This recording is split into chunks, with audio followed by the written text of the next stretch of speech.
네, 2부 시작합니다. 사심 집중에 대한 여러분의 반응, 새로운 소식이 머무는 시간이죠. 사심 소식통입니다. 네, 사심 소식통. 먼저 온라인 반응, 그냥 사심 집중에 대한 반응을 먼저 소개해 보겠습니다. 요즘 반응이 별로 없어요. 그렇지만 그런 가뭄 속에서도 제가 얘기하면서도 웃기네요. 이 혼자서 이렇게 앉아서 뭐 반응이 어떻고 가뭄 속에서도 이렇게 하고 있으니까 약간 예전에 아주 조선시대 이렇게 조선시대보다 더 옛날 언제죠? 하여튼 옛날에 태어났으면 만담꾼 이런 거 하지 않았을까요? 왠지 그랬을 것 같다는 생각이 듭니다. 웃기진 않지만 만담은 나눠드릴 수 있을 것 같아요. 네, 사심집중에 대한 이 온라인 반응 가운데 트위터를 통해서 네, 도바리님께서 네, 얘기를 보내주셨어요. 사심집중에 대한 뭐 이런 리트윗도 해주시고 감사한 청취자분 가운데 하나인데 제가 저번 편을 녹음하면서 이제 도바리님의 사연을 발견해서 그걸 읽어드렸더니 이렇게 또 트위터에 멘션이라고 해야 되나요? 제가 용어를 잘 몰라서 트윗을 해주셨습니다.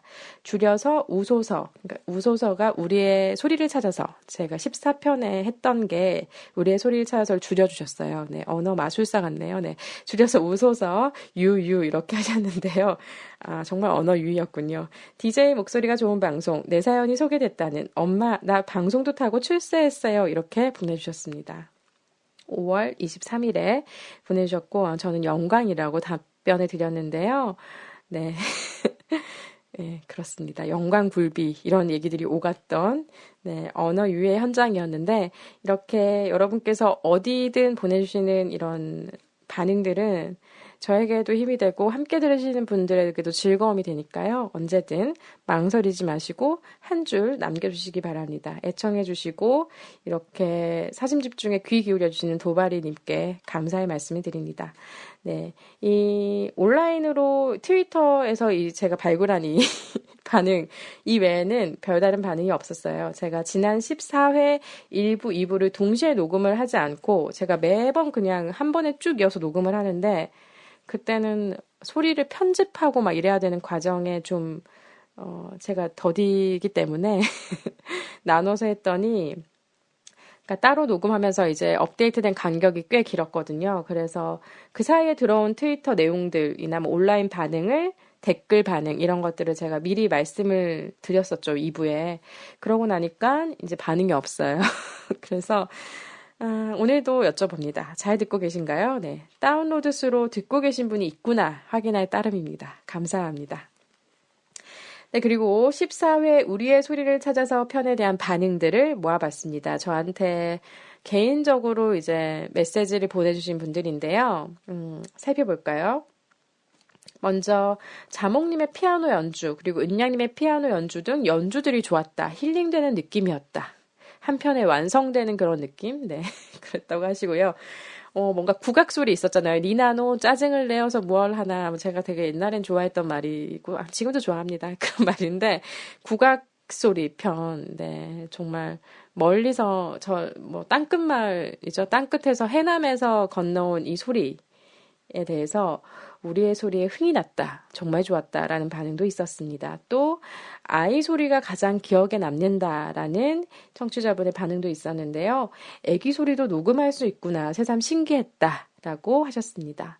또 제가 녹음한 일상의 소리 있잖아요. 뭐 요리하는 소리, 뭐 설거지하는 소리, 드라이기 소리 이런 정말 사소한 그런 소리들이 너무 웃겼다라는 반응이 있었습니다. 혹시 일부러 녹음한 건지 이 소리 특집을 위해서 네 그렇게 의혹을 던져주신 분이 계셨는데요. 일부러 녹음을 하진 않았고요. 근데 요리하다가 생각이 나서 요리소리 이런 것들은 녹음했던 것 같아요. 뭔가 하다가 맞다. 이 소리도 녹음할 수 있겠네 했을 땐 제가 녹음기를 부끄러움 없이 켰던 물론 저 혼자의 공간에서 그렇게 켰고요. 뭔가 누군가의 뭐 지하철 소리 이런 것에서도 누군가의 목소리나 이야기가 들어가지 않도록 하려고 네, 최선을 다했습니다. 그런 부분 다 드러냈고 어쨌든 이제는 뭐 녹음 기능 네, 잠들어 있네요. 네, 간만에 뭔가 소리 연구가가 된 느낌이었어요. 소리 다큐 이런 소리 다큐를 만들면 이러지 않을까 하는 생각. 근데 능력이 좋으면 요즘 음향 효과 이런 것들은 실제 소리도 있지만 그 소리들을 다 만드시잖아요. 그 음향 감독하시는 분들께서 뭐 빨래판 막 긁어서 뭐 무슨 뭐 비바람 나는 소리 하여튼 그런 것들을 보면서 나는 그래도 인공적이지 않은 자연의 소리를 담아보았다라는 혼자만의 네, 그런 부끄러운 역사를 하나 더 썼습니다. 여기 아니면 어디서 이런 걸 해보겠어요. 네, 즐겁게 해봤습니다. 네, 그리고 소리편에 집중하면서 생긴 습관 앞에서 이제 사연 얘기하면서 일부에 잠깐 얘기했던 부분인데요. 먼저 저의 경우에는 소리편을 마무리 짓기 전엔 어디에 가든 무슨 소리만 나면 이걸 녹음해야 되나 싶은 이상한 중독 증상을 겪었었어요. 그런데 앞에서 사연에서 좀 소개해드렸듯이 청취자이자 사십 나눔이신 토끼꼬리님도 이런 비슷한 증상을 좀 경험하셨다라고 해서 종종 녹음을 했더니 이제 남자친구와 데이트할 때 남자친구가 이 소리도 녹음하라고 할 정도면 정말 열심히 했다는 거 아닐까요? 그래서 저도 근데 이 소리도 녹음해야 돼. 약간 그런 마인드를 가지고 있었고 그랬던 것 같아요. 그리고 제 주변 분들도 그럼 녹음을 해봐야 되나 하면서 응해주셨기 때문에 만들어진 한 편의 드라마 같은 시간이었거든요. 그래서 갑자기 또 추억하니까 감사하다는 마음이 들고 네, 애정합니다. 이렇게 마무리를 해야겠습니다. 네, 그리고 어김없이 다음 주제를 소개해 봐야겠죠. 네, 하나의 사심 집중이 막이 내리기 전까지는 다음 주제를 소개할 텐데요. 16회 주제, 벌써 16회입니다. 네, 8단어 꼽아봤어요, 제가. 무슨 소리냐라고 하실 텐데, 예전에 사둔 책 제목입니다. 8단어라고, 책은 도끼다를 쓴 광고인이 계세요. 그 저자 박웅현 씨가 쓴 책이에요. 8단어. 인생을 대하는 우리의 자세 이렇게 부제가 달려 있는데 예전에 제가 독서 모임을 할 때 샀던 책인데 제대로 읽지를 못했어요. 그래서 이제 읽어볼까. 그리고 이게 뭐 그렇게 무거운 내용이 아닐 것 같아서 무거운 책을 한동안 읽으면서 너무 무거워져서 예, 한동안 또 이제 가벼워져야겠다라는 마음에 이 책을 꺼냈는데 이 책도 또 생각해보면 무거워질 수도 있겠죠. 어쨌든 주제를 뭐 할까 생각하다가 나오는 아이디어가 없어서 감히 던져봤습니다. 그래서 인생을 위해 생각해봐야 할 8가지 단어를 이 박웅현 씨가 꼽았어요. 이 저자가 꼽았고 그 8단어에 대해서 이야기를 하는 책이에요. 그래서 저도 여러분의 8단어가 무엇인지 같이 이야기를 해볼까 합니다. 저의 8단어도 찾아보고. 근데, 아마 어렵겠죠? 이렇게 갑자기 던지면서, 근데 또 뭔가 많은 생각을 해야 되고, 좀 품이 많이 드는 것들은 여러분께서 시간 내주셔서 참여해 주시기가 어려울 것 같다라는 생각이 들었는데, 다른 대안이 없어서 일단 한번 해보겠습니다. 사연이 없으면, 저 혼자라도 해야 하지 않겠습니까? 네. 그래서 거창하게 인생의 8단어까지는 못 꼽겠다라고 하신다면 그냥 지금 떠오르는 단어, 8단어, 혹은 지금 내가 소중하다고 생각되는 뭔가를 담은 8단어도 좋습니다. 어느 단어든 환영하니까 8단어 정해서 꼽아주시고 간단한 이유도 옆에 설명해 주셔서 닉네임과 함께 보내주시면 좋겠죠? 네, 사연은 네, 제가 공지를 드리면 메시지로 보내주셔도 좋고요. 혹은 트위터를 통해서도 보내주셔도 좋고 아니면 메일로 주셔도 좋습니다. haneses86@gmail.com입니다. 그리고 팟빵이나 아이튠즈 댓글로 주셔도 좋은데요. 여러분께서 좋은 편하신 방법으로 주시면 감사하겠습니다. 한 6월 8일 정도까지 보내주시면 좋겠죠? 네, 그 뒤에 녹음을 하면 될 것 같네요. 네, 제 마음대로 갑자기 즉흥적으로 날짜를 정해봤습니다. 6월 8일 즈음까지 여러분이 보내주세요. 네, 8단어. 그래서 잠깐 소개를 할게요. 이 박웅현 씨의 8단어, 이 책 소개를 보면, 이렇게 돼 있어요. 책은 도끼다의 저자 박웅현, 삶을 위한 8가지 질문을 던지다. 인생은 몇 번의 강의, 몇 권의 책으로 바뀔 만큼 시시하지 않다. 그럼에도 불구하고 이야기를 시작하는 이유는 인생을 두고 이 8가지를 함께 생각해보고 싶기 때문이다. 최근 도끼다의 저자이자 광고인 박웅현이 삶을 위해 생각해봐야 할 8가지 단어를 말한다. 저자는 우리가 살아가면서 한 번쯤 마주쳤을 8가지 가치에 대해 자신의 경험과 만난 사람들, 그리고 책과 그림, 음악 등을 예로 들며 함께 생각해보기를 권한다. 왜 삶의 기준을 내 안에 두어야 하는지, 고전 작품을 왜 궁금해해야 하는지, 동의되지 않은 권위에 굴복하고 있는 것은 아닌지, 현재의 행복을 유보시키지 않고 지금의 순간을 충실히 살아내야 하는 이유는 무엇인지 등 삶의 본질을 추구하는 그의 이야기는 새로운 질문이 되어 우리가 자신의 인생에 대해 어떤 자세를 가지고 살아가야 하는지 생각해보게 한다. 네, 이렇게 설명이 되어 있습니다. 제가 갑자기 또 코맹맹이 소리가 나서요. 불편하신 분들 불편을 드려서 죄송합니다. 목차를 보시면 여러분이 힌트를 더 얻으실 것 같아요. 목차 1강 자존. 그러면서 옆에 달려있는 말이 당신 안의 별을 찾으셨나요? 2강 본질. 옆에는 Everything changes but nothing changes 돼 있고요. 3강 고전 클래식 그 견고한 영혼의 성. 4강 견 한자어 볼 견자입니다. 이 단어의 대단함에 대하여. 5강 현재. 그리고 여기 붙어있는 말은 개처럼 살자. 6강 권위. 옆에는 동의되지 않은 권위에 굴복하지 말고 불합리한 권위에 복종하지 말자. 7강 소통.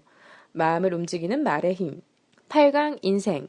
급한 불에 떠내려가다 닿은 곳에 싹 틔우는 땅버들 씨앗처럼. 이렇게 덧붙인 말이 되어 있습니다. 이렇게 8단어를 꼽아주시고 짧게 여러분의 이야기를 담아주시면 좋겠습니다.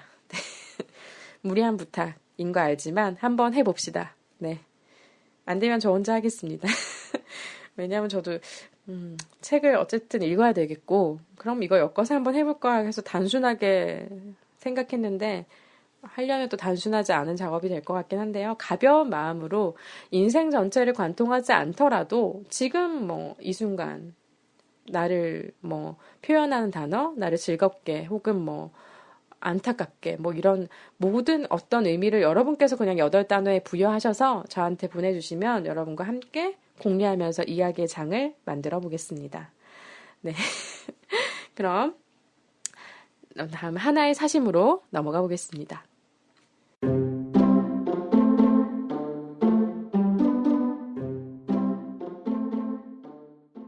네, 오늘의 사심에 대한 저의 이야기가 있는 수다장이죠. 하나의 사심 시간입니다. 나의 소울푸드라는 주제를 여러분과 공유하면서 저는 추억의 한 페이지를 쓰는 작업을 했습니다. 앞에서도 추억 많이 털었는데요. 더 털어보겠습니다. 먼저 저는 한 3가지 정도로 크게 꼽을 수 있을 것 같아요. 첫 번째는 오레오 빙수입니다. 얘기를 풀어보겠습니다.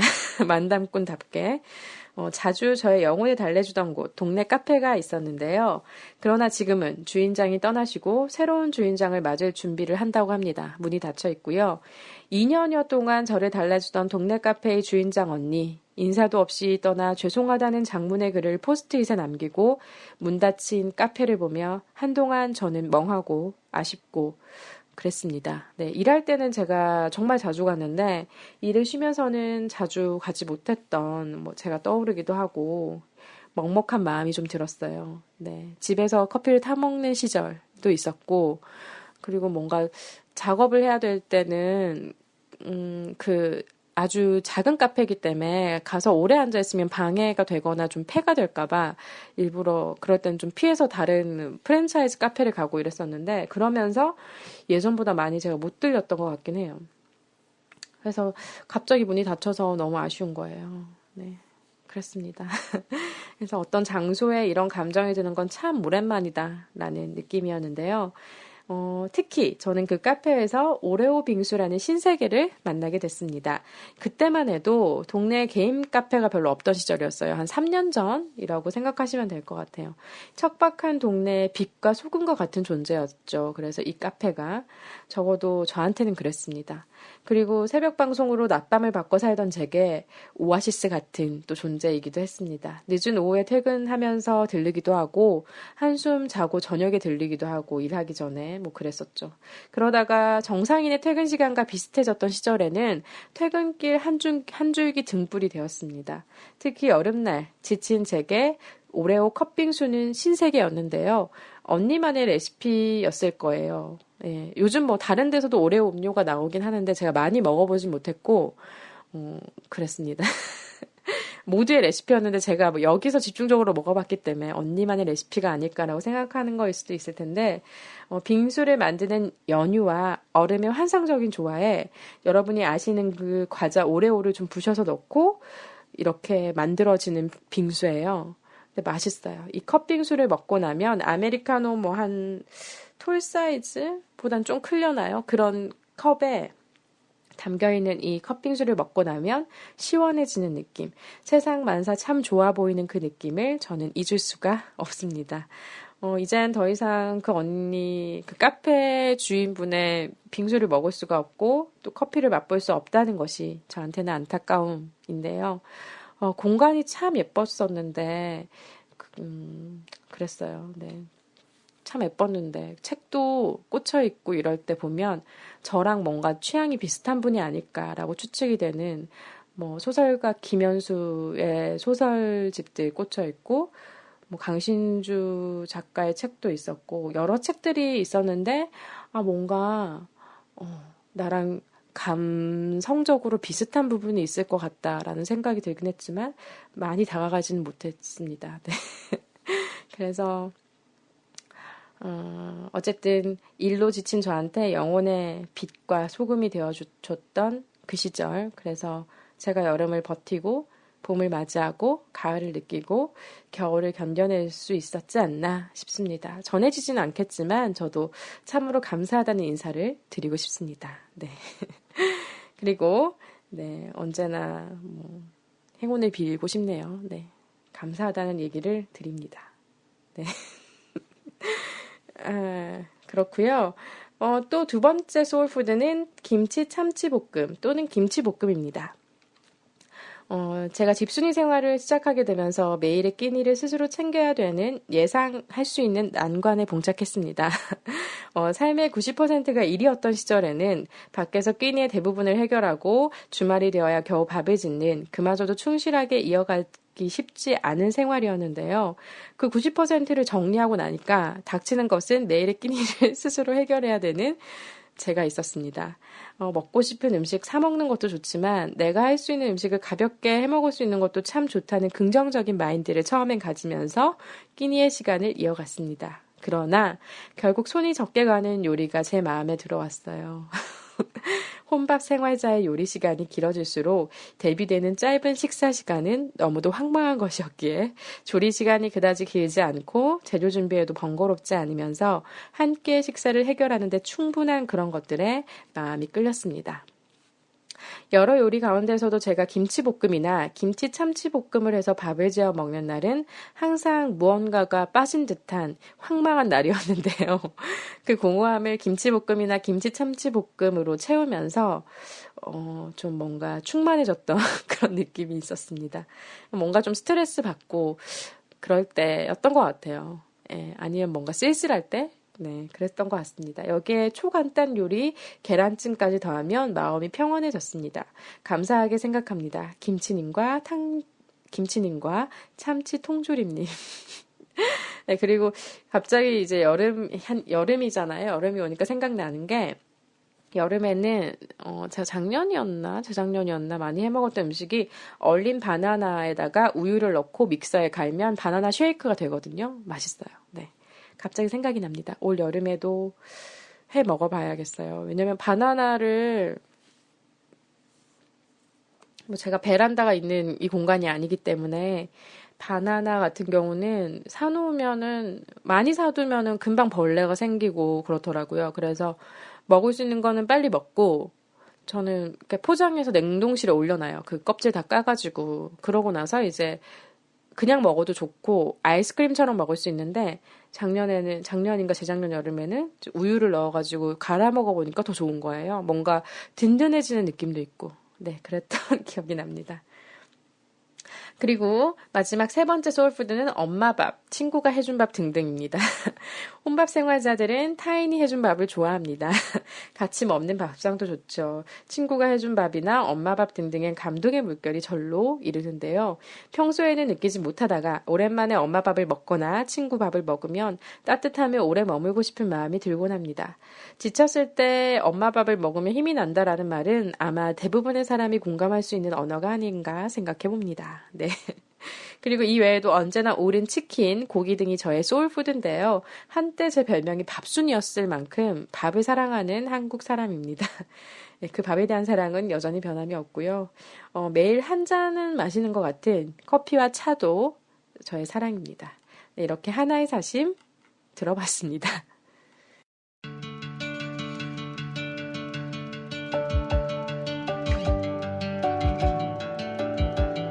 네, 다음은 하나의 사심에 영향을 준 어떤 것들을 공유하는 시간이죠. 그리고 뭐 관련된 콘텐츠나 주제와 관련된 이야기, 혹은 뭐 그동안 접했던 이야기들을 풀어보는 시간입니다. 오늘은 영화 얘기를 좀 하고요. 그리고 어떤 책 얘기도 좀 할 거예요. 네. 그리고 뭐 노래에 대한 얘기도 어김없이 하겠습니다. 이 얘기 저 얘기 다 하겠습니다. 이 편을 준비하면서 들어온 어떤 컨텐츠들을 여러분과 나눠보겠습니다. 사심곡간에 오신 여러분을 환영합니다. 네, 사심곡간은 비빔밥 같은 공간이에요. 여러분께서 잘 비벼 드시면 더 맛있을 거고요. 네, 갑자기 생각난 비유인데 뭔가 적절하고 뭔가 정말 전형적인 비유다라는 생각이 드네요. 네, 먼저 영화 얘기부터 해보겠습니다. 주제가 나의 소울푸드였잖아요. 그래서 소울푸드, 음식이랑 관련된 영화가 뭐가 있을까? 처음에는 생각이 안 나다가 갑자기 번쩍번쩍 생각이 나는데 여러 영화들이 꼬리에 꼬리를 물고 생각이 나는 거예요. 그런데 공통점이 하나 있다면 모두 일본 영화라는 거죠. 네. 그렇습니다. 그럼 먼저 여러분과 여러분과 나눠볼 영화는 카모메 식당입니다. 많은 분들이 예상하셨을 것 같아요. 소울푸드 하면 이 영화지 이러면서 생각하실 수 있을 것 같은데 2007년에 개봉했던 영화고요. 이 코미디 드라마 장르라고 합니다. 감독은 오기가미 나오코 감독이고요. 네, 출연은 고바야시 사토미, 카타기리 하이리, 타르자 마르코스 등이 했습니다.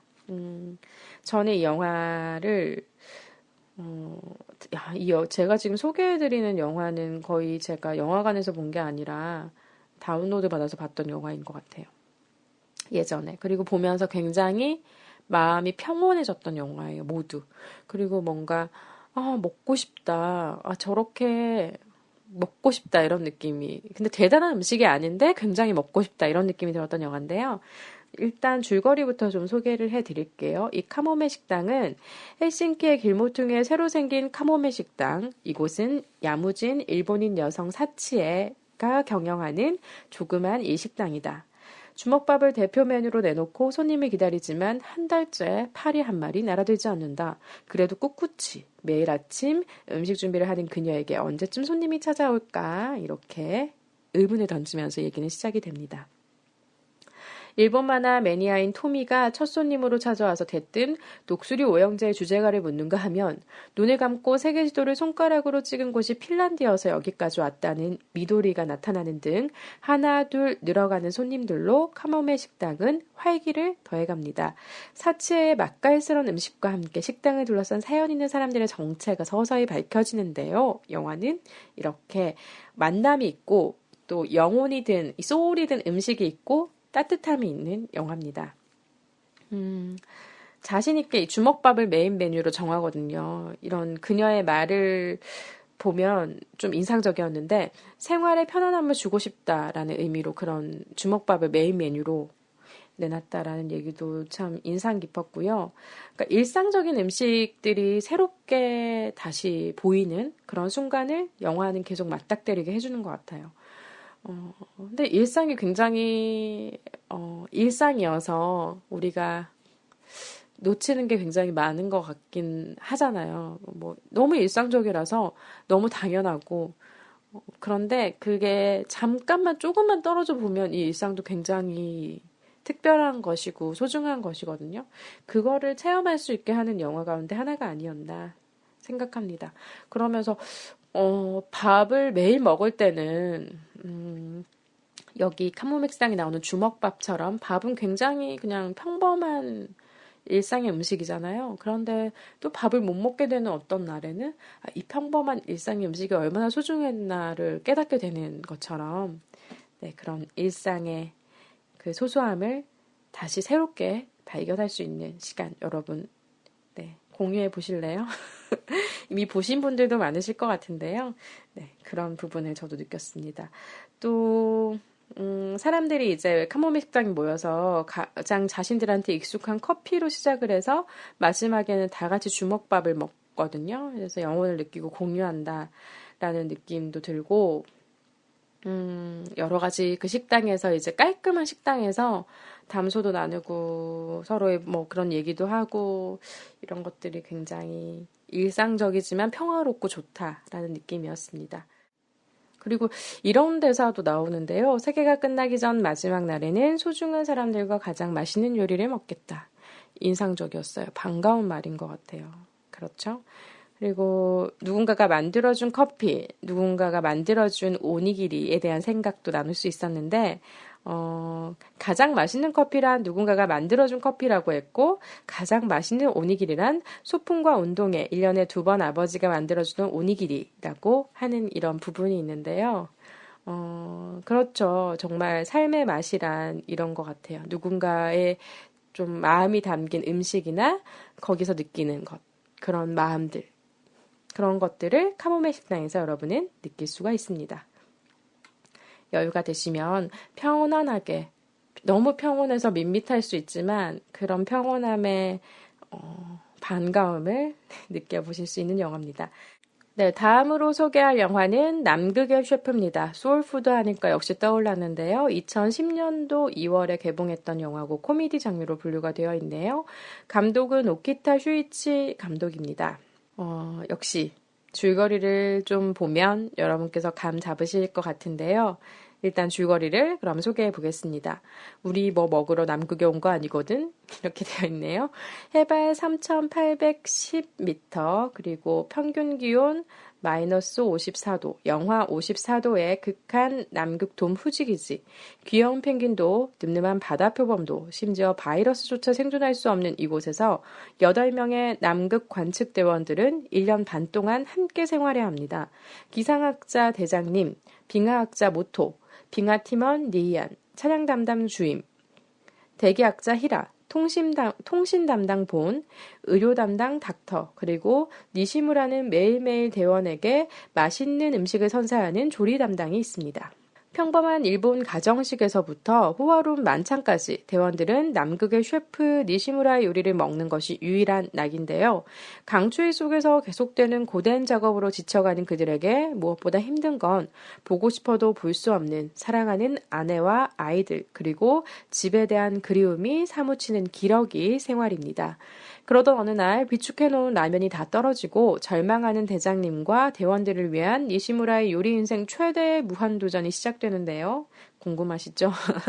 실제 남극 관측 대원으로서 조리를 담당했던 니시무라 준의 유쾌한 에세이 남극 있는 남극 요리인을 영화한 작품이라고 합니다. 영화는 각본과 감독은 그동안 독립영화, TV 드라마를 통해서 출중한 솜씨를 인정받아온 신예 감독인데요. 오키타 슈이치와 함께 드라마와 영화에서 큰 인기를 얻었던 사카이 마사토가 주인공인 니시무라 역을 맡아서 요리 강습과 체중 조절 등 철저한 준비를 통해서 혼신의 힘을 다해서 남극의 셰프로 변신을 했습니다. 보는 것만으로도 포만감이 느껴지는 이 영화 속의 음식들은 카모메 식당, 안경 등의 푸드 스타일리스트 이이지마 나오미의 손끝에서 탄생됐습니다.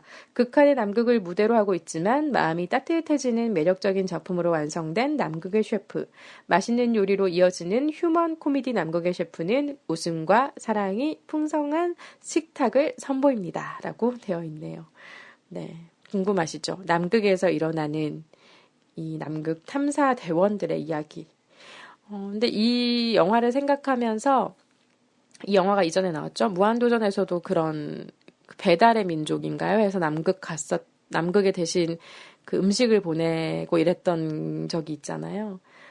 왠지 오버랩 되면서 남극의 셰프가 저는 생각이 나기도 했었는데, 정말 극한의 상황 속에서 더 그리워지는 것들, 우리가 당연하게 생각했던 것들이 얼마나 소중한 것인가를 여기서도 좀 알 수 있게 되는 것 같아요. 그래서 실제로 이 남극기지에 요리사로 다녀온 니시무라 준의 수피를 원작으로 해서 제작이 됐기 때문에 매우 실감이 나고요, 영화가. 또 평범한 일본 요리만 봐도 좀 정말 맛있겠다. 왜냐하면 그 특수한 상황이 더해져서인지 아니면 시각 효과가 뛰어나서인지 보면서 되게 맛있겠다. 저도 즐기면서 봤던 영화이기도 하고 재미있게 볼 수 있는 영화였던 것 같아요. 개성 있는 이 남자들, 대원들이 펼치는 다양한 에피소드가 웃기기도 하고 찡하기도 하고 그렇거든요. 그래서 여러분께서 요리 영상, 일본식 소박한 밥상과 뭐 라면 이런 것들을 모두 좀 즐기고 싶다면 볼 것을 추천해 드립니다. 네, 다음으로 소개할 영화는 심야 식당입니다. 저는 영화로는 아직 보지 못했고요. 이게 원래 드라마로 나왔었거든요. 일본 드라마인데요. 늦은 영업시간에 심야 식당에서 일어나는 해프닝을 그린 드라마였습니다. 원작은 만화고요. 그래서 여기서 묘사되는 음식들이 굉장히 평범한 음식인데도 굉장히 맛깔나고 그 에피소드마다의 사연이 담겨 있어서 더 기억에 남는 그런 드라마로 저에겐 남아있는데 이게 시즌이 계속되고 있어서 올해도 아마 새로운 시즌이 드라마로 방송이 될 것 같아요. 보니까. 검색해봤더니 그런 정보가 있었고 영화로는 저는 아직 즐기지 못했지만 작년에 개봉을 했었는데요. 2015년 6월에 개봉을 했던 영화입니다. 마츠오카 조지 감독의 영화였고요. 소개는 살펴보면요. 마스터와 사연 있는 손님들이 맛으로 엮여가는 늦은 밤, 우리 이야기, 도쿄의 번화가 뒷골목, 조용히 자리 잡고 있는 밥집이 있다. 모두가 귀가할 무렵 문을 여는 심야 식당. 영업시간은 밤 12시부터 아침 7시까지. 주인장이 가능한 요리는 모두 해주는 이곳.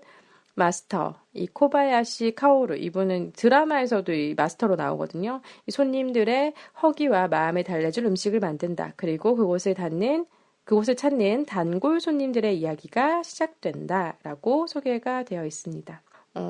정말 심야 식당에 가고 싶다. 이런 생각이 들었고요. 드라마로도 굉장히 이제 짧게 이어지는 드라마였던 것 같아요. 분량이 별로 길지 않았었어요. 제가 봤을 때. 그래서 예전에 저는 봤었거든요. 아주 예전에. 학창 시절이었던 것 같아요. 대학교 다닐 때. 방학 때 이제 몰아보면서 그때 막 미드, 뭐 일드 이런 것들이 유행하던 시절이었는데 지금도 찾아보시는 분들은 잘 찾아보시지만 그때 굉장히 활발했던 것 같아요.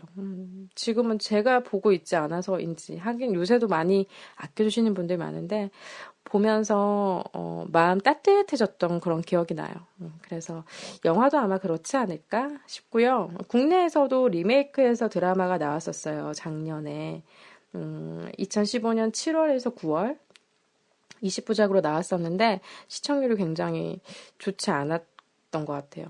시청률이 좋지 않아서 조용히 그냥 물러간 드라마였는데 그럼에도 불구하고 이 컨셉은 똑같거든요. 이 원작을 리메이크한 드라마였으니까. 그래서 독특한 컨셉의 식당과 찾는 손님들의 보편적이고도 특별한 이야기. 뭔가 연기 논란도 있었고 여러 가지 논란이 있었던 국내 리메이크 드라마였지만 그럼에도 불구하고 그냥 소소한 뭔가 사연이 있는 그리고 그런 음식들에 대한 것을 조금 엿볼 수 있어서 원작이 저도 더 좋았긴 하지만 그런 원작을 접하지 못한 분들한테는 원작을 또 보고 싶게 하는 그런 기회가 되지 않았나 생각이 됩니다. 네, 이렇게 일본 영화 소울푸드와 관련이 되는 음식하면 떠오르는 영화들을 공유해봤고요. 그리고 음식하면 어떤 글들이 있을까? 그러면 근데 지금 당장 제가 최근에 읽은 글에선 음식이 있었나? 이런 생각이 들어서 예전 블로그를 뒤져봤더니 음식이란 단어로 걸리는 부분이 있어서 여러분과 공유를 해보겠습니다. 2009년 8월 블로그 글의 흔적인데요. 당시에 KBS에서 낭독의 발견이라는 프로그램이 있었어요. 게스트가 나오고 진행자가 있고 그 책을 낭독하고 거기에 대한 이야기를 하고 이런 프로그램 전 굉장히 좋아했었고 방청도 예전에 갔었는데요. 애청자였는데 그 8월 18일 낭독의 발견 2009년 당시에 그때 이제 트렌디한 남자의 아날로그 삶에 관한 단상에서 잡지 편집장 이충걸 씨와 시인 장석주 씨가 출연했던 편이 있어요. 그 가운데 이충걸 편집장의 엄마 이야기가 굉장히 와닿았었는데 그 부분의 글에 음식이라는 얘기, 음식에 대한 얘기들이 나와서 제가 스크랩해 놓은 것을 공유해 보겠습니다. 네, 이충걸 씨가 쓴 글입니다. 어느 날 엄마에 관해 쓰기 시작했다 중에서 어느 날 아침 어머니가 기다렸다는 듯이 꽁치구이를 해주셨다. 아, 그건 매일의 생활 속에서 생성되는 판타지인 것이다. 우와, 엄만 도대체 내가 먹고 싶어하는 걸 어떻게 그렇게 다 알아? 엄마가 돼서 자식이 좋아하는 걸 모를까? 우리 엄마는 마법사구나, 마법사. 나보다 못한 엄마가 어디 있을라고. 전부 다지, 전부 다. 나에겐 아직도 세상에 진입하려는 풋냄새가 난다. 누구라도 심지어는 작은 돌멩이 하나조차 변해서 떠나길 바라진 않으니까. 나는 늘 긴장한다. 무슨 일이 일어날까 두려워하며 미어캣처럼 시간을 살피는 것이다. 하지만 언젠가 멈추어 되돌아갈 만한 추억이 필요할 때면 어머니가 나에게 해주신 이 모든 음식들을 기억해야지. 명백한 일들이 빗나가기 시작하면 추억이 그 자리를 대신하는 거니까. 아침밥을 남기지 않고 다 먹었다. 행복이라는 경이롭고도 평범한 말은 여느 때와는 다른 속도로 내 가슴속을 지나갔다. 네, 그래서 제가 짧게 얘기했었던 엄마밥과 좀 연관되는 부분이어서 그때도 좋았는데 지금도 좋네요. 그리고 블로그 글을 뒤져봤더니 김현수 작가가 쓴 우리가 보낸 순간이라는 책이 있는데 이건 아마 소설편에 있었던 글인 것 같아요. 음식이라는 단어로 검색했을 때 제가 이제 메모해둔 부분이 나와서 여기는 딱 음식 얘기는 아닌데 음식이 등장하고 그리고 여러분과 공유해도 좋을 것 같아서 가져와 보겠습니다. 김현수의 우리가 보낸 순간 중에서 일부분 들려드릴게요. 30초 안에 소설을 잘 쓰는 법을 가르쳐드리죠. 봄에 대해서 쓰고 싶다면 이번 봄에 무엇을 느꼈는지 쓰지 말고 어떤 것을 보고 듣고 맛보고 느꼈는지를 쓰세요. 사랑에 대해서 어떻게 생각하는지 쓰지 마시고 사랑했을 때 연인과 함께 걸었던 길, 먹었던 음식, 봤던 영화에 대해서 아주 세세하게 쓰세요. 다시 한번 더 걷고 먹고 보는 것처럼 우리의 감정은 언어로는 직접 전달되지 않는다는 걸 기억하세요. 우리가 언어로 전달할 수 있는 건 오직 형식적인 것들 뿐이에요. 이 사실이 이해된다면 앞으로 봄이 되면 무조건 시간을 내어 좋아하는 사람과 특정한 곳을 보러 다니시고 잊지 못할 음식을 드시고 그날의 기온과 눈에 띈 일들을 일기장에 적어 놓으세요. 우리 인생은 그런 것들로 형성되어 있습니다. 그렇다면 소설도 마찬가지예요. 이상 강의 끝. 이렇게 되어 있는 부분. 제가 좋아하는 부분인데요. 소설 잘 쓰는 법에만 해당되는 것 같지 않고 모든 글을 잘 쓰는 법에 해당되지 않을까요? 네. 뭔가 어떤 느낌을 쓰는 것도 중요하지만 뭔가 있었던 일을 쓰는 것만큼 감동으로 다가오는 건 없는 것 같다는 생각이 덧붙여봤습니다. 그리고 트위터에서 이제 가끔 이제 트위터 눈팅을 자주 하는데 짧게 볼 수 있는 글들 올라오고 어떤 소식들이 있나 요즘은 그렇게 저는 많이 접하는 것 같은데요. 예, 어떤 그 트위터에 올라온 글 가운데 이런 글이 있었어요. 먹는 것을 좋아해서 다행이라고 해야 할지도 모른다. 결국 생물이어서 다행이다. 아무리 슬프고 힘들어도 먹지 않으면 살아갈 수 없으니까. 뭔가를 먹기 위해 움직이지 않으면 안 되니까. 이노우의 아레노 양배추 볶음의 밭이다. 라는 글 중에서라고 합니다. 그래서 찾아봤어요. 이게 이런 책이 있나? 좀 제목이 재밌어서 찾아봤더니 양배추 볶음의 밭이다라는 책이 있고요. 저자가 이노우의 아레노였습니다. 역자는 권남희 씨고 나오키상 수상 작가의 인생 창가라고 부제가 붙어 있는데요. 2014년에 나온 책입니다. 소개를 좀 살펴볼게요. 사계절을 보내며 새로운 감정과 새로운 맛으로 빈 곳을 채워가는 새 여인의 이야기라고 되어 있습니다. 이노우의 아레노의 장편 소설 양배추 볶음의 밭이다. 여성의 감정과 일상을 섬세하면서도 대담한 필체로 그려온 저자의 이번 작품은 정성껏 지은 밥에 갖가지 소박하고 맛깔난 반찬들을 매일 엄선해서 파는 반찬 가게 코코야를 이끌어가는 60대 세 여성들의 이야기를 담고 있습니다. 맛깔난 묘사와 따뜻한 시선으로 나이 든 여성들의 이야기를 그려내서 만남과 헤어짐이 교차하는 삶 자체에 대한 깊이 있는 성찰을 보여주고 있습니다. 라고 되어 있는데요. 보고 싶었어요. 약간 소울푸드 이 주제를 생각하면서 이 글을 저장해 놨던 것 같아요. 이 부분을. 네. 그래서 그런데 책 제목도 재미있고 해서 한번 읽어볼까 하는 마음이 들었던 네, 저의 의식의 흐름에 따른 이야기들 계속 사심곡간에 다 넣어보겠습니다. 또 트위터에서 나와 있던 것 중에요. 웃겼던 건데 공유할게요. 문영진의 평상시 중에서라고 되어 있는데요. 오늘도 토닥토닥이 아닌 통닥통닥으로 나를 위로하네. 네, 웃기지 않나요? 오늘도 통닥통닥으로 여러분을 위로하시는 밤 그리고 어떤 날 되시기 바랍니다. 귀여운 것 같아요. 앞으로 저도 토닥토닥 하지 말고 통닥통닥 너무 아재 같죠? 아재 개그 같은데 재밌었습니다. 여기에 또 아재 할아버지의 개그를 한번 여러분께 선사해드리겠습니다. 역시 트위터에서 본 글인데요. 쿨한 할아버지의 스테이크 주문법이라고 나왔어요. 네, 글을 읽어볼게요. 너무 웃겨서 올려요. 경상도 할아버지분이 할머니랑 스테이크를 시키는 것 같더라고요. 제 뒤에 계셔서 바로 봤네요. 뭐 주문하겠냐고 웨이터가 물어보니까 할아버지가 빵빵 스테이크 2개 주소라고 하시더군요. 웨이터가 어떻게 해드릴까요? 라고 물으니 할아버지가 최선을 다해 주의소 이렇게 하셨다고 합니다. 웃기지 않나요? 네, 저 혼자 웃겼다면 제가 아재 개그에 좀 반응을 하는 걸로 네, 최선을 다해달라니 감사합니다. 그렇습니다. 그리고 노래를 공유하겠습니다. 좀 되게 의식 흐름에 따라서 가고 있어서 여러분이 복잡하실 텐데 비빔밥 비비고 있다라고 생각하시면 좋을 것 같아요.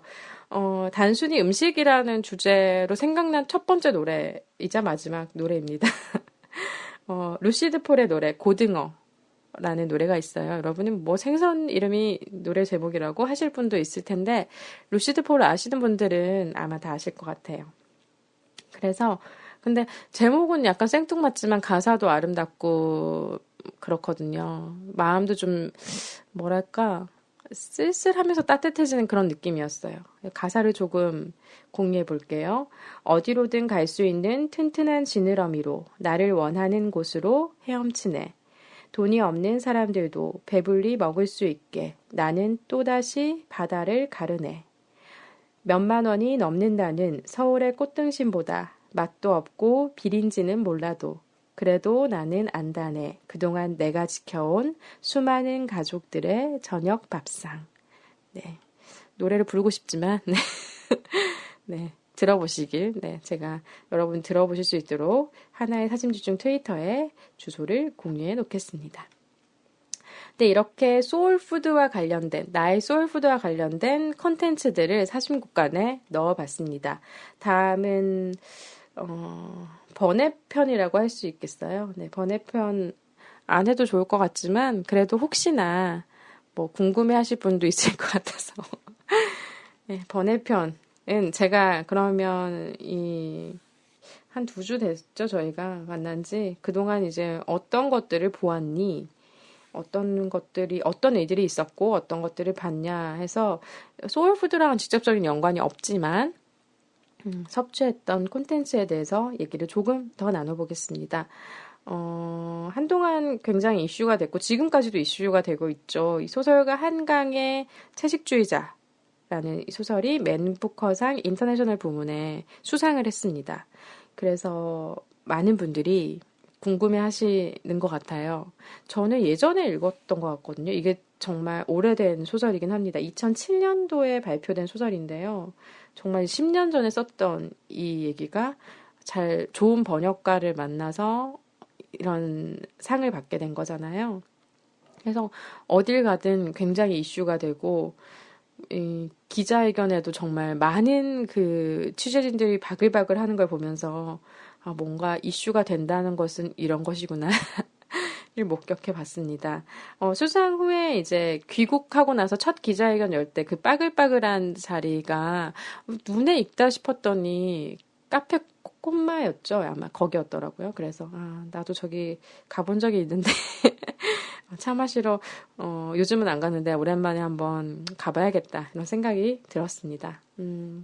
기자회견 가운데 나온 말들 중에 좀 인상적이었던 것이 인터뷰는 굉장히 여러분들 읽어보시면 좋을 것 같아요. 그리고 한강 작가의 그 차분한 음성이 그런 매력이 있었나? 저는 이번에 새삼스럽게 다시 발견을 하게 돼서 참 좋다 싶었거든요. 기회가 되시면 여러분도 찾아보시길 바랍니다. 그 말씀 가운데 이 소설이 좀 불편할 수 있는 작품이라서 하나의 질문으로 읽어주셨으면 한다. 채식주의자에 대해서 얘기한 부분이에요. 11년 전 던진 질문으로부터 저는 계속 나아갔고 지금도 계속 나아가고 있다. 이렇게 말씀을 하셨고요. 어릴 때부터 이 세상 어디엔가 언제나 고통받는 사람이 있다는 사실을 어떻게 받아들여야 할지가 커다란 숙제였다. 라고 하는 부분도 좋았습니다. 네, 제가 좋았던 부분 소개해드리고요. 채식주의자에 대한 저는 그러니까 뚜렷하게 기억은 안 나는데 굉장히 좀 헉했던 것 같아요. 당시에 이제 봤을 때 이런 그러니까 제목은 굉장히 평화로운 것 같잖아요. 근데 평화롭지만은 않은 이야기가 있어서 그랬던 것 같은데 다시 한번 읽어보고 싶다라는 마음이 들었고 혹시 다시 읽으실 분들을 위해서 혹은 지금 처음 접하실 분들을 위해서 지금 보니까 신작이 나왔는데 작가님 신작 옆에 이제 채식주의자랑 관련 작가님의 그 소설들이 서점마다 다 깔려 있더라고요. 얼마 전에 갔을 때 느꼈어요. 이것이 정말 이슈의 중심에 있다는 것이구나 해서 네, 채식주의자 그리고 TV 책인가요? KBS에 이제 책 소개하고 이런 프로그램이 있는데 거기에서도 다뤄졌던 것 같고 네, 접하실 분들은 접해보시면 또 이런 이런 질문을 던졌구나 작가는. 예, 작가의 말대로 이런 질문을 했구나를 보실 수가 있겠습니다. 줄거리를 좀 살펴보면요. 소개글을 살펴보면 10년 전에 이른봄 작가는 한 여자가 베란다에서 식물이 되고 함께 살던 남자는 그녀를 화분에 심는 이야기 내 여자의 열매를 집필했었다. 언젠가 그 변주를 쓰고 싶다는 생각에서 출발하게 된 것이 바로 이 연작소설 채식주의자다. 표제적인 채식주의자 2005년 이상문학상 수상작 몽고반점 그리고 나무불꽃으로 구성된 소설이다. 작가가 2002년부터 2005년 여름까지 쓴 이 세 편의 중편 소설은 따로 있을 때는 일견 저마다의 이야기를 하고 있는 것 같지만 합해지면 작가가 정말 하고 싶었던 이야기가 담기는 장편 소설이 된다. 채식주의자는 육식을 거부하는 영애를 바라보는 그의 남편 나의 이야기다. 영애는 작가가 10년 전에 발표한 단편 내 여자의 열매에서 선보였던 식물적 상상력을 극대화한 인물이다. 희망 없는 삶을 체념하며 하루하루 베란다의 나무로 변해가던 단편 속의 주인공과 어린 시절 각인된 기억 때문에 철저히 육식을 거부한 채로 나무가 되길 꿈꾸는 영애는 연관고리를 갖고 있다. 이렇게 소개가 되어 있습니다. 작가가 2002년부터 2005년 여름까지 쓴 세 편의 중편 소설을 붙여서 채식주의자 책에 이제 담겨 있어요. 그래서 여러분께서 보시면, 보실 분들은 쉽게 찾아볼 수 있다는 거. 네, 서점에 많이 깔려 있고 판매도 불티나게 되고 있다고 들었습니다. 네, 이슈의 중심에 채식주의자에 대한 이야기. 네, 지금 시간이 좀 지났지만 들어봤고요. 신작도 많은 분들이 낭독회도 가지고 이런 자리들이 있는 것 같아요. 관심 있으신 분들은 찾아보시면 좋을 것 같습니다. 또 제가 최근에 읽은 책은 제7회 젊은 작가상 수상 작품집이에요. 2016년, 그러니까 올해 젊은 작가상 수상한 작품들을 모아놓은 작품집인데요. 문학동네에서 나왔고 네, 저자는 이 단편 소설의 작가들 이 수상한 작품들의 저자는 김금희, 기준영, 정용준, 장강명, 김솔, 최정화, 오한기 님이십니다. 네. 친구의 추천으로 읽게 됐어요. 제가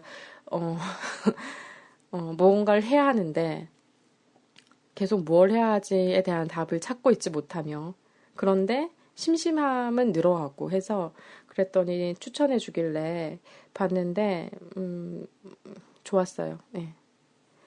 집에서 열심히 읽었던 것 같아요. 예, 본가에 잠시 내려갈 일이 있었는데 가서 편안하게 소파에 기대서 네, 읽으면서 빠져들었던 것 같아요. 단편 소설들을 최근에 많이 안 접해봤던 것 같은데 제가 소설을 잘 안 읽게 되다가 요즘은 또 간혹 읽고 있긴 한데 요즘의 작가들은 이런 이야기를 쓰는구나 느낄 수 있어서 좋았고 이 젊은 작가상에 대해서 모르시는 분들이 있을 것 같은데 소개해드리면요. 이 문학동네 출판사가 2010년에 젊은 작가상을 제정해서 등단 10년 이하의 젊은 작가들이 한 해 동안 발표한 중단편 소설 가운데 가장 뛰어난 7편을 선정해서 시상을 하고 단행본으로 출간을 해왔다고 합니다. 우리 시대의 문학 독자들이 동시대 한국 문학의 가장 신선한 성취와 이런 것들을 실시간으로 만날 수 있게 하는 젊은 작가상이라고 소개가 되어 있습니다. 그래서 젊은 작가상 수상자들에게는 상금 각 500만 원과 이거 제가 뭐 긁어놨으니까 얘기할게요. 트로피가 수여되고요. 수상 작품집의 인세 10%가 상금을 상회할 경우 초과분에 대한 인세를 수상자 모두에게 똑같이 나누어 지급한다고 하네요. 이 수상자 작품집은 젊은 작가들을 널리 알리자는 상의 취지에 따라서 출간 후 1년 동안은 특별 보급가로 판매합니다. 그래서 이게 출간이 2016년 4월에 됐기 때문에 앞으로 1년간 4월 내년까지는 아마 내년 4월 정도까지는 특별 보급가가 5,500원이었나 이랬어요. 그래서 여러분도 무리 없이 사보실 수 있을 것 같아요. 보고 싶으신 분들은 소개를 해드립니다. 이 가운데서 다 좋았거든. 다 좋았나? 각각 너무 달라서 다른 이야기들이어서 관심이 갔어요. 김금희 작가의 소설 좋았고 정용준 작가, 장강명 작가, 최정화, 오한기 작가 이런 작품들이 좋았던 것 같아요. 제가 느끼기에는 그 가운데서 친구도 김금희의 너무 한낮의 연애가 참 좋았다라고 해서 가장 이게 또 대상 수상자이기도 하고 해서 제일 처음 읽게 됐고 다시 이제 뭐 해설이나 이런 것들도 보면서 다시 한번 보게 됐는데 여러 생각이 드는 그리고 뭔가 이 이야기와 같진 않지만 나의 그런 비슷했던 상황들이 좀 대입이 되는 그런 느낌이어서 저도 마음이 울렁이면서 참 표현을 할 수 있는 언어가 참 한정적이어서 안타깝네요. 그죠? 그랬습니다. 마음을 울렁이고 일렁이게 했던 책이었습니다.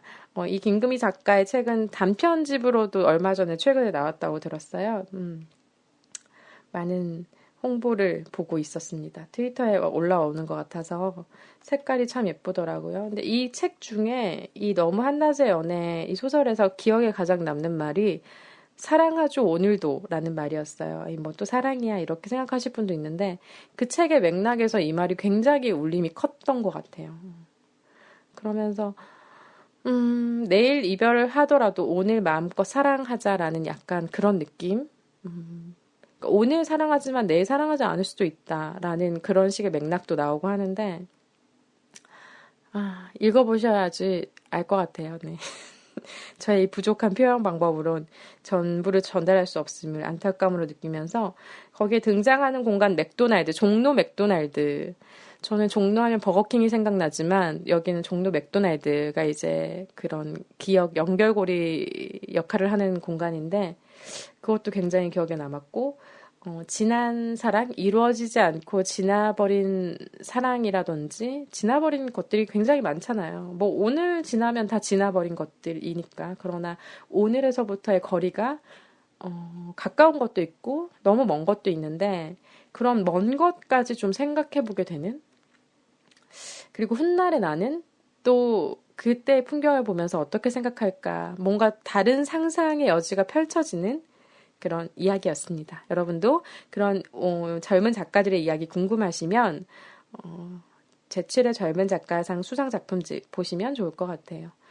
또 시사적인 이슈, 그러니까 현대의 문제를 담은 소설도 있어요.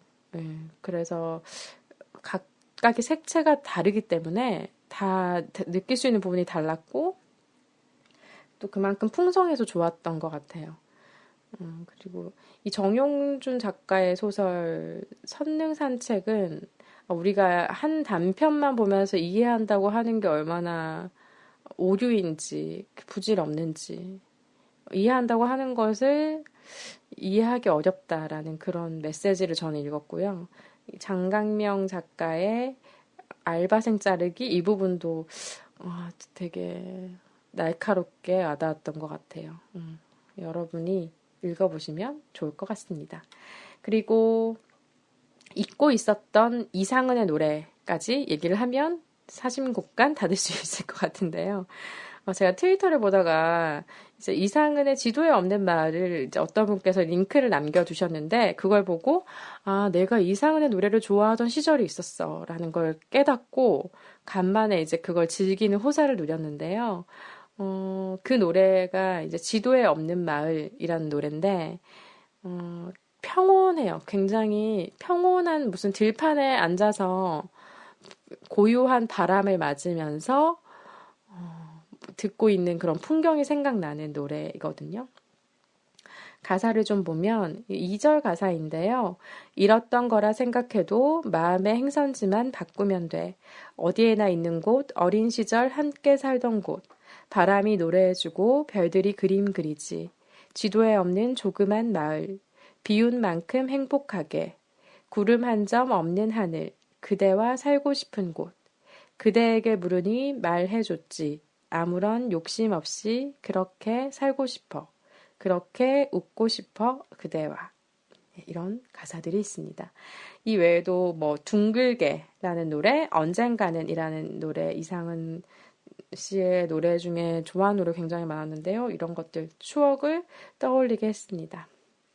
둥글게에서는 이런 가사가 와닿았고요. 작은 빗방울이 세상을 푸르게 하듯이 부드러운 것이 세상을 강하게 하듯이 작은 꿈을 꾸는 사람들을 지켜주는 사람이 필요해. 이런 부분. 그리고 이상은의 언젠가는 많은 리메이크가 돼서 여러분도 잘 아실 텐데 젊은 날엔 젊음을 모르고 사랑할 땐 사랑이 보이지 않았네. 하지만 이제 뒤돌아보니 우린 젊고 서로 사랑을 했구나. 네, 이런 노래가 있습니다. 이상은 씨의 노래로 뭔가 마음이 좀 차분해진 5월의 끝자락이었었습니다. 6월의 첫자락에서 사신곡간 이렇게 마무리해 보겠습니다.